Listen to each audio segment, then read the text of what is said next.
Hello,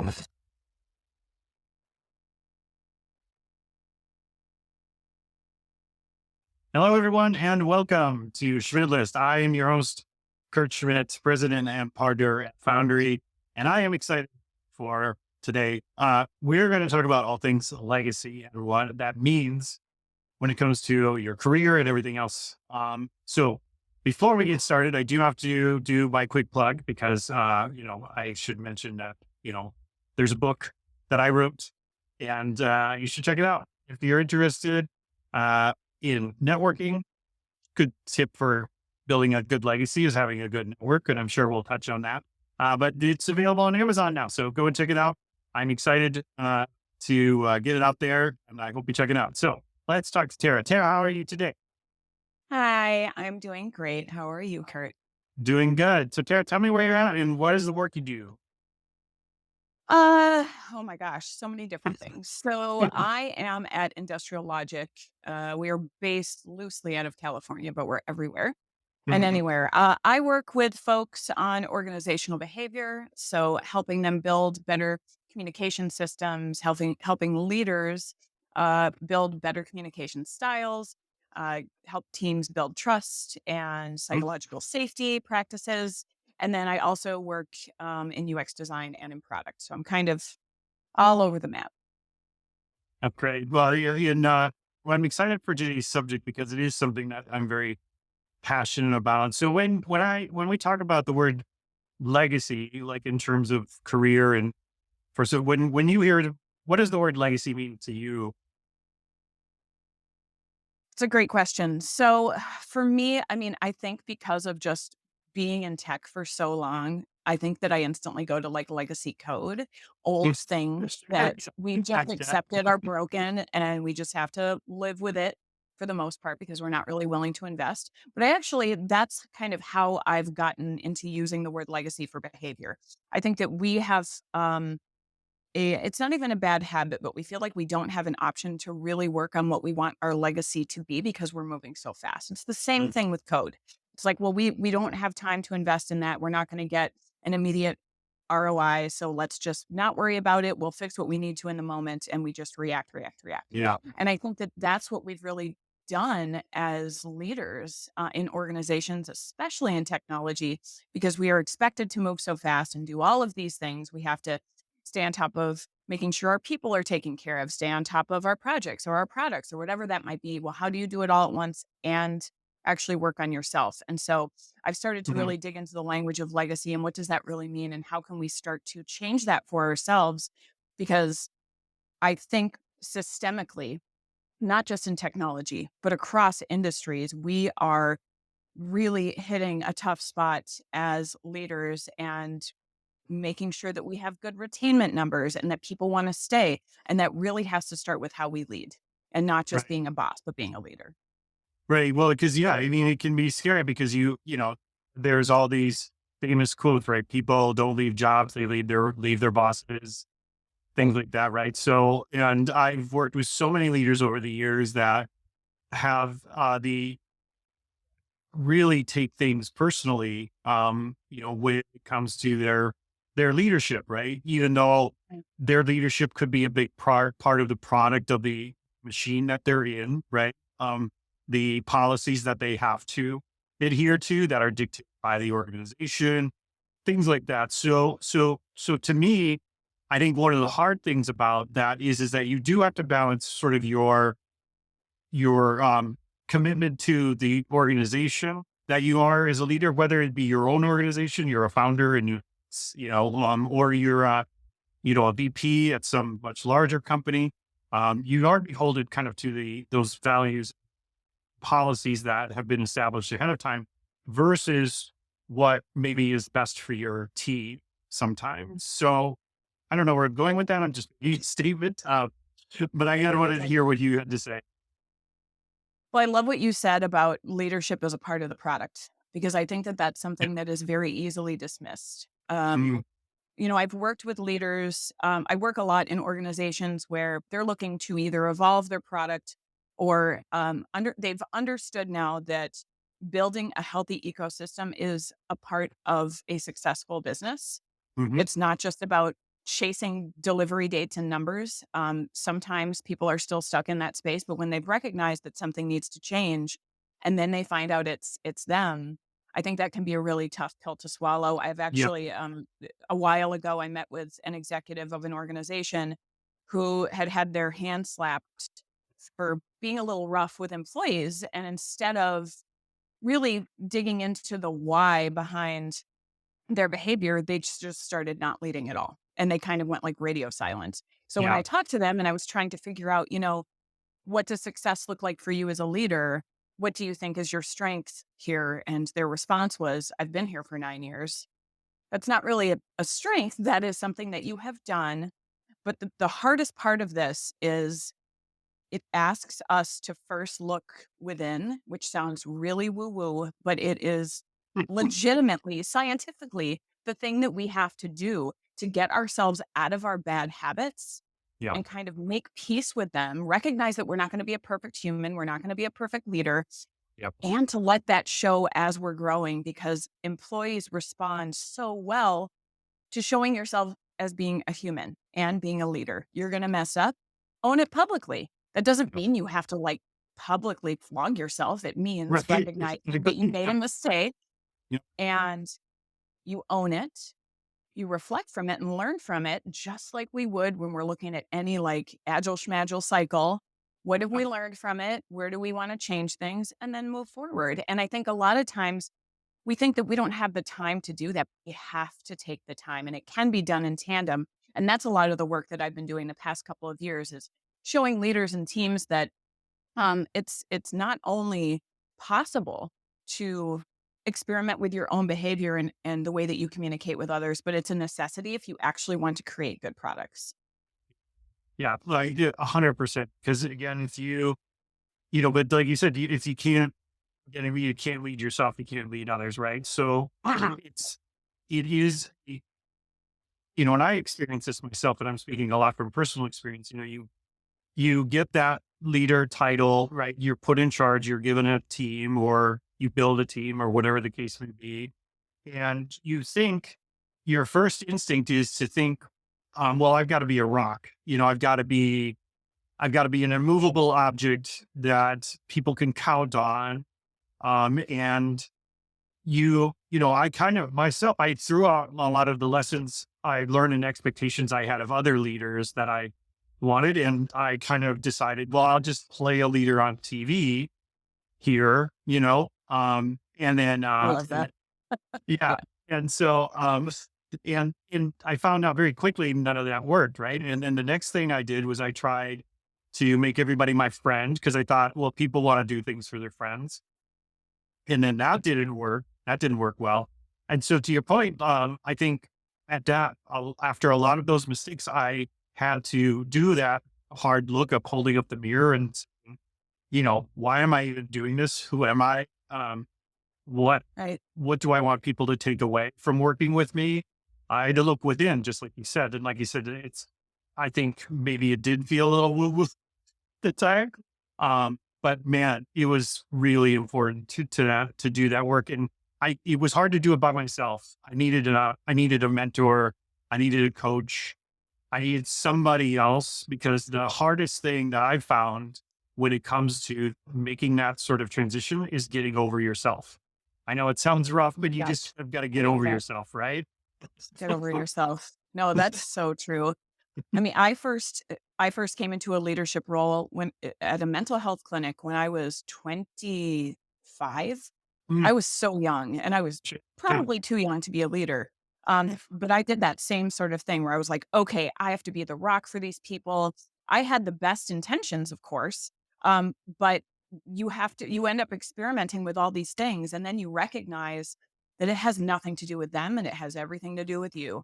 It is Right. based solely on your history of what it's like to work with a boss who's been like overbearing. Are you reflecting some of that back to your employees because you thought it was effective?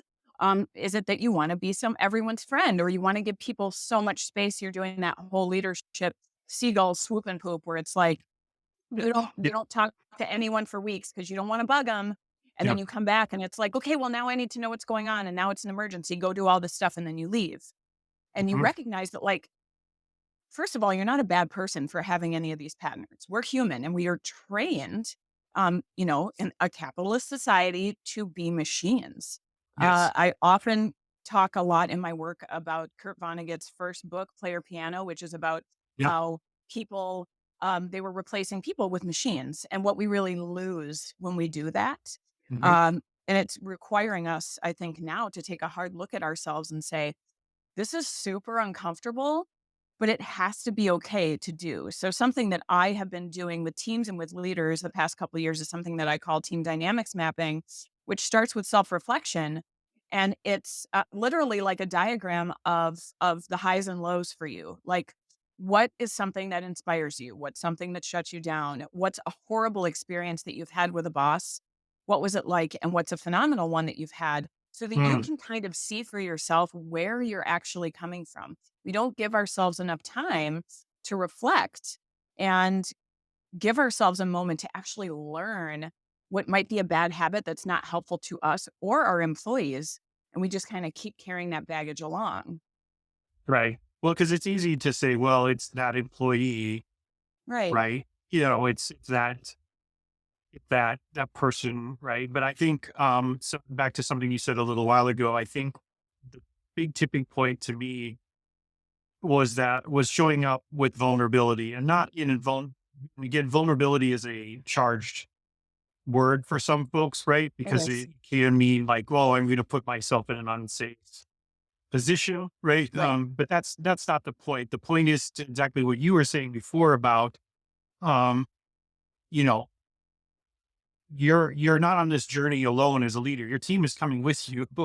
So so if you do run into challenges, it's okay to talk about the challenges you're having as a leader with them because to your point, if they see you as, not this, I think part of that is creating a safer place for those employees because they see if you can talk about areas where you're trying to improve, this must be a safe place for me to talk about areas I want to improve. And those are ways that I want to stay in you know, um, stay at that organization. I want to continue to work here because it's a place that can grow. Um, Right.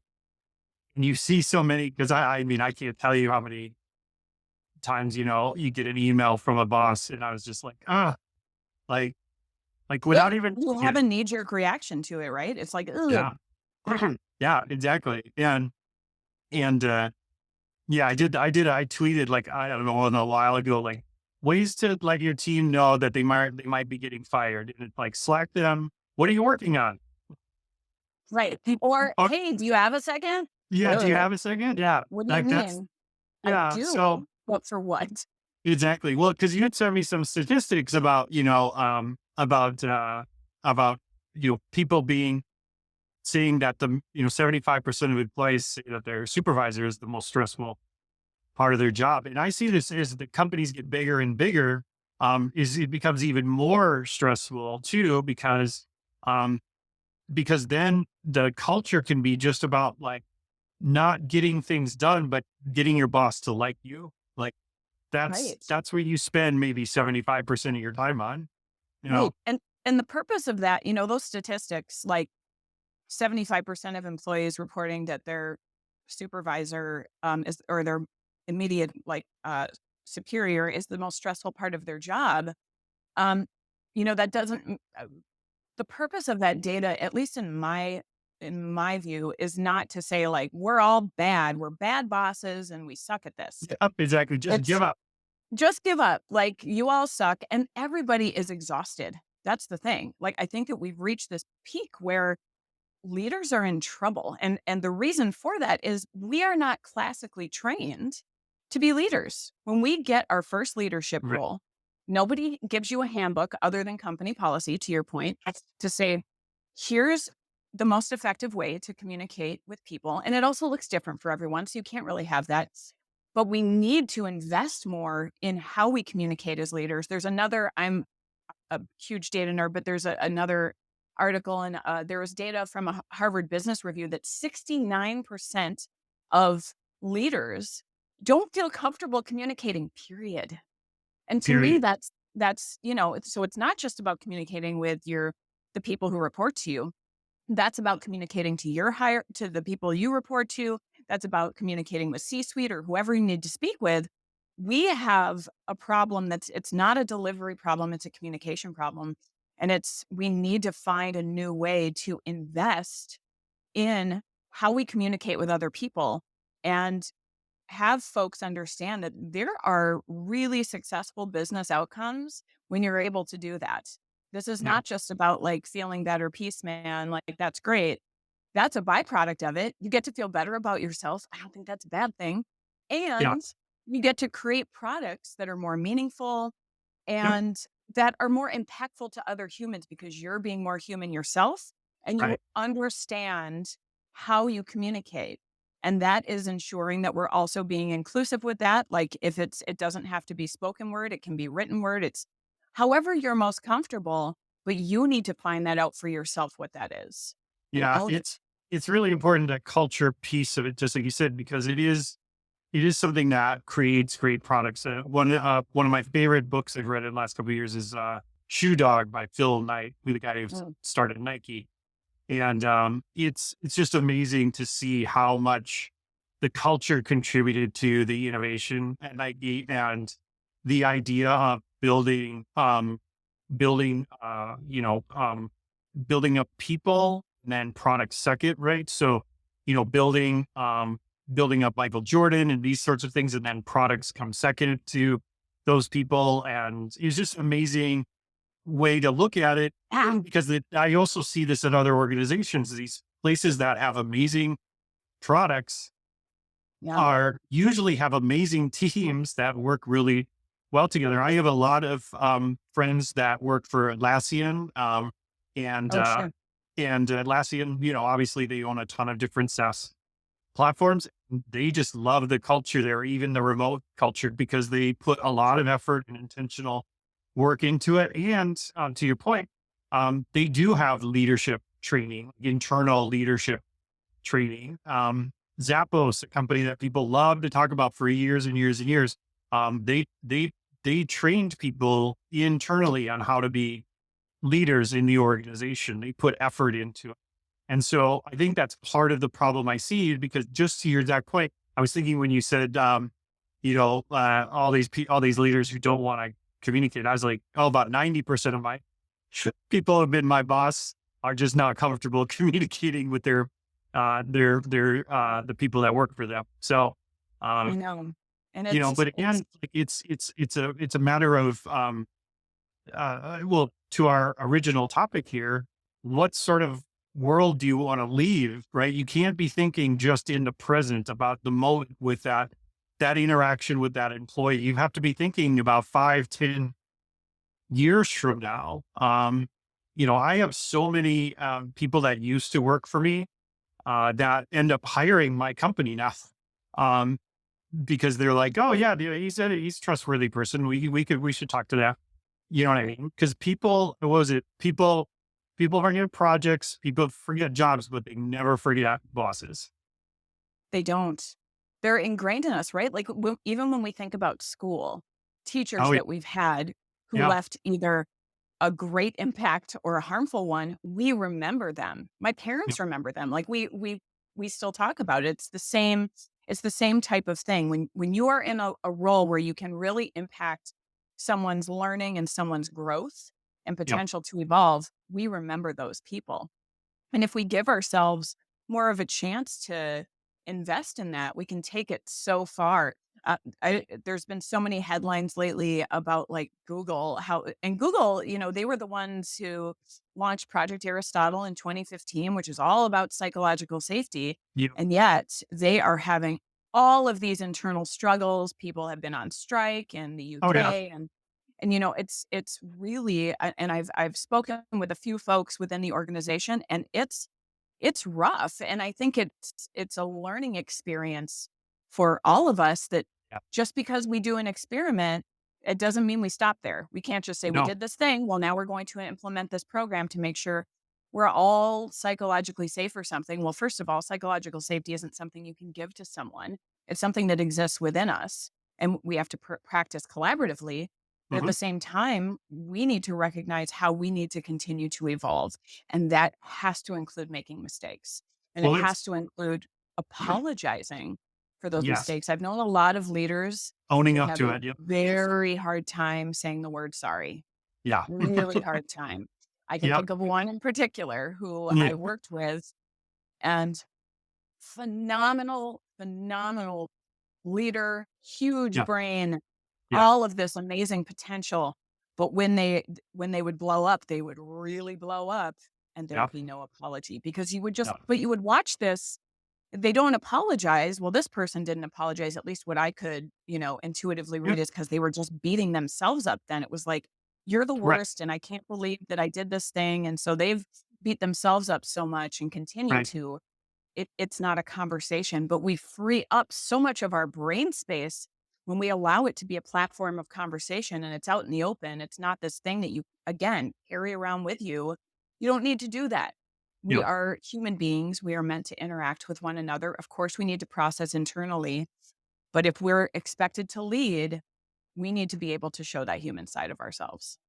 For sure. Well, you have to realize the weight you carry. And that was the hardest thing for me to realize was the weight that you carry when you show up as a leader, whether it be virtually or in person. You have to consider yourself as, you're the elephant. You're literally the elephant in We the room, are. and that's how people view you. Now, you might not look at yourself any differently, Right. and you might find it hard to believe that anybody looks at you any differently because you're not that boss that you used to be afraid of, right? You're not that person. And whatever story you're telling yourself, um, I I definitely hope you check. So I want to ask you, Dr. Tiran, so as a person who's new to leadership or growing as a leader, what should I do should I just read all the leadership books? Is that going to make me a better leader? I What do I do? mean, English major, read all you want. I'm a big fan of reading all the things, but it really is about getting to know yourself. I swore when I went back to a leadership role in technology after my experience in mental health, I swore I would never do that again Yeah. because it was such a tough experience, but I Mm, wasn't considering my age. I wasn't considering the ecosystem. I wasn't really, the sure. context of it was kind of lost on me. So when I eventually stepped back into one, I did just that. I ordered all the Brene Brown books. I was like, I want to be really good at this and I want to make sure I can take care of people. But none of that mattered if I wasn't looking at myself.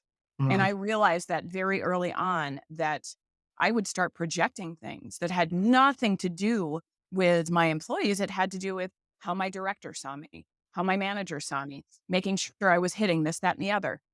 So, my suggestion is to take an inventory of your experiences.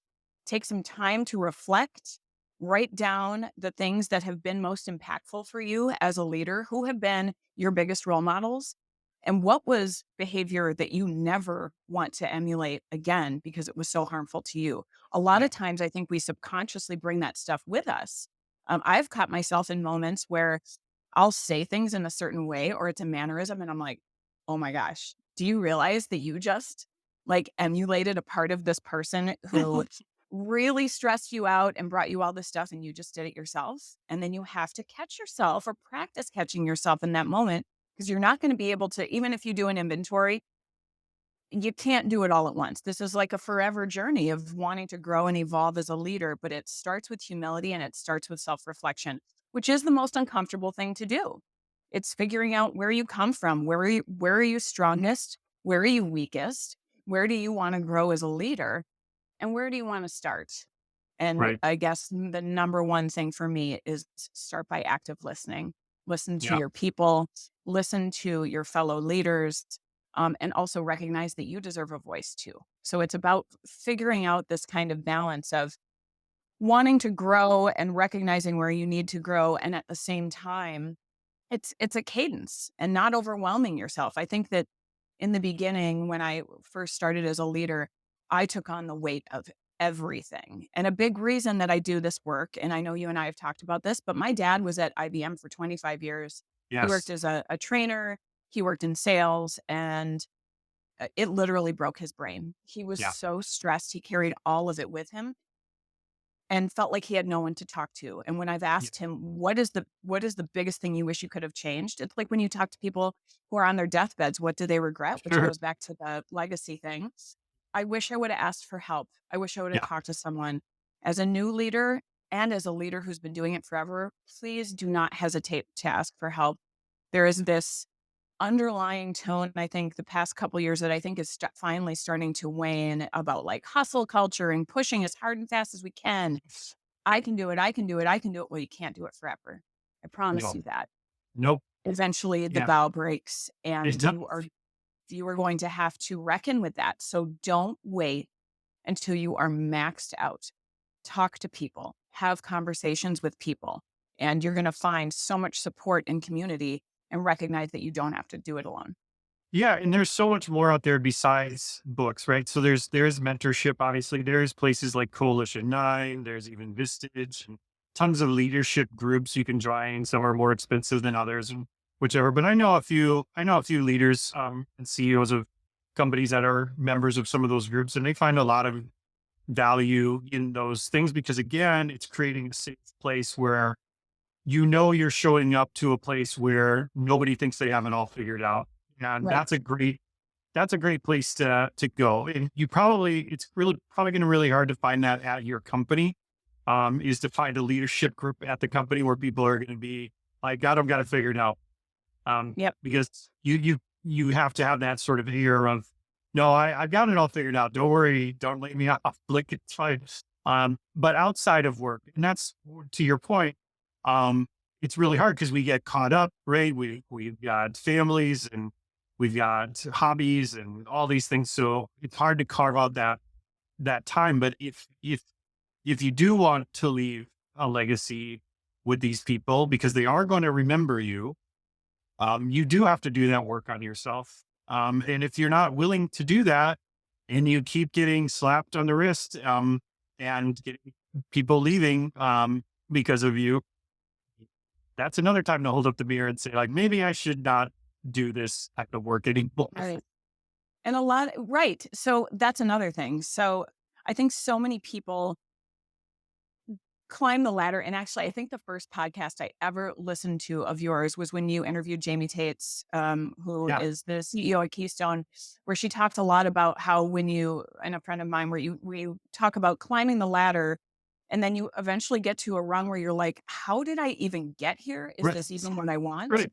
Because I Yeah. see so many folks in technology ending up leading people when they don't want to do that. And if you No, don't want to lead people, you do not have to.